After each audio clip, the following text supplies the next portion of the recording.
this is one of the great things about America is anyone has the ability to go out and create a business. At the same time, you have to know what you're getting into when you're doing it, Right. and you cannot choose to do it alone. You can think of any of the greatest corporations in the world, and yes, there might be a figurehead that we may know their name. At the same time, they've got a mass amount of community around them that's helped them achieve that goal. Yeah. And so I don't think anybody gets into business for hobby.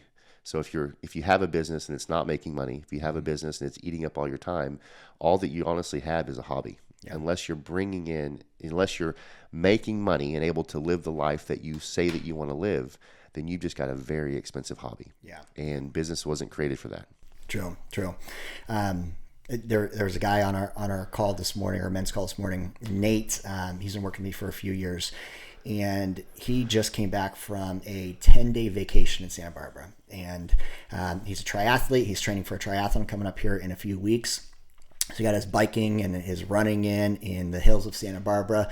And he shared on the call, which was a really powerful pivot from where he was before, because he was very much the operator in his business. He says, by day 2, I reached out to my team and told them that I would not be working, not taking any calls, and he truly didn't. So for 8 days as a vacation, how many entrepreneurs, by the way, if they do take a vacation, are actually not working on it?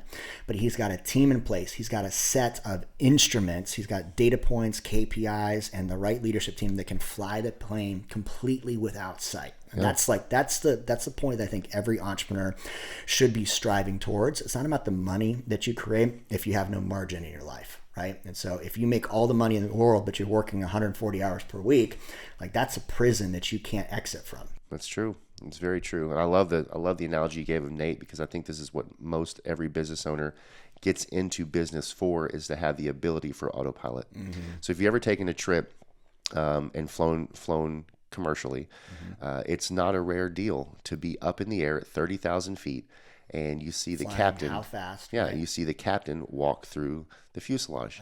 You may even shake his hand. Yep. And so that's the ability to have everything in place for your business to continue doing at altitude and at speed that it needs to do to get to where it needs to go, but it doesn't need you to have your hands on the controller.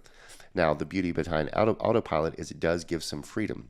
While at the same time, if you're on autopilot for too long in your business, then things can go awry. But you do have the capability to step away, take breaks, to get a breather, to refuel, to go to the bathroom, whatever it is for you. Yep. And then go back to your spot and maintain what you were doing, leading the vessel. And so that's something that we all need to understand if we're involved in leadership in business, is if you don't have these metrics in place, if you don't have the counsel in place, then not only will circumstance arise, you'd be lucky to have one issue. Most people run businesses always have dozens of issues. Oh, yeah.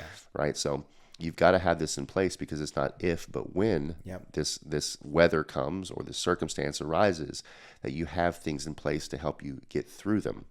Versus flying by sight, which means you can't even get up to the circumstance. You got to fly around the mountain. Right. If you're lucky, you have enough fuel to get to where you want to go. Yeah. Or you just stay in the same domain and you're flying and then landing in the exact same spot. Yeah. I've never met a pilot that wanted to be a regional pilot their whole life. Yeah.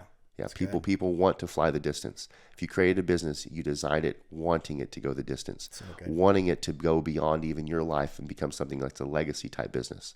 But again, most businesses that are started die with the owner. So good. Powerful. Okay, so let's get into the house.